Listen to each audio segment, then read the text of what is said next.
as well as on 7 Action News at 11. Sounds like all A game to me out there. A real scorcher out there today, and this is just the beginning. Yeah, you know, I wish I was out there right now at Campus Martius. I'd almost try to run in that water if I could. Let's check in now with 7 First Alert meteorologist Mike Taylor. He joins us now with the forecast. Mike, it looks like we're going to have a little bit of a parade of 90s, but we can't actually call it a heat wave until what? We get to like 3 days of the 90s? Yeah, that's the official technical way of looking at it, the way I have to look at it. But you ask anybody out there if this is a heat wave, and they're going to tell you yes. And that's because the heat has been here for the last couple of days, but you need to have 3 90-degree days in a row. And we're going to have way more than that, my friend, in the next couple of days.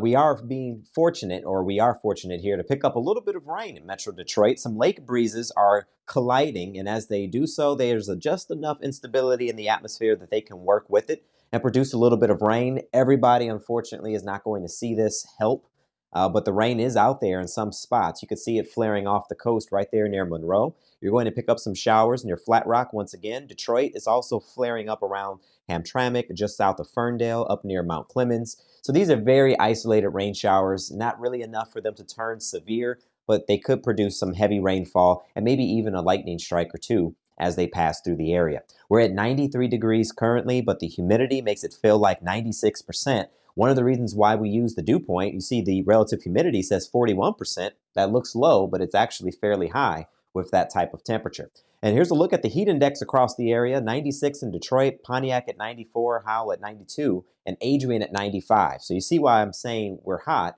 but in the 7-day forecast, we'll actually get hotter. The heat index for the next 24 hours, I want you to see that by the time the sun sets, we'll lose the feel, at least, of the 90s. It's going down to around the 80s and the 70s. And then into the day tomorrow, with the humidity lower, it's going to still be hot outside, but more comfortable. We'll actually have a nice breeze out there. So temps will be near 90 degrees minus the humidity, and we'll do that again on Sunday. So tonight's forecast, 71 for the low in Detroit. Outside of the city, a little bit cooler with that northeasterly breeze coming off of Lake Huron for Port Huron at 64 degrees, Pontiac at 66, and also Ann Arbor at 64. Your 4th of July forecast will kick things off in the 70s around Detroit. And into the afternoon, once again, hot but less humid.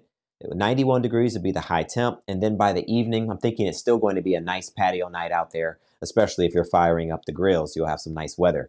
Then for Sunday, we'll do it again. We'll still come right back to the 90s, but the humidity stays low. But after Sunday, that's when we kick things up a notch with the heat. And it's all because of the MUGGY meter. It dips down for the weekend, but then it spikes going into the work week. So looking at the forecast in your 7-day, 95 degrees would be the high temperature on Monday. And once we hit those mid-90s, they stay with us for a good chunk of the 7-day forecast. And you can add about 5 to 8 degrees to each of those numbers because of the humidity. So yeah, even though it's hot now, my friends, once again, next week, it's going to be hotter.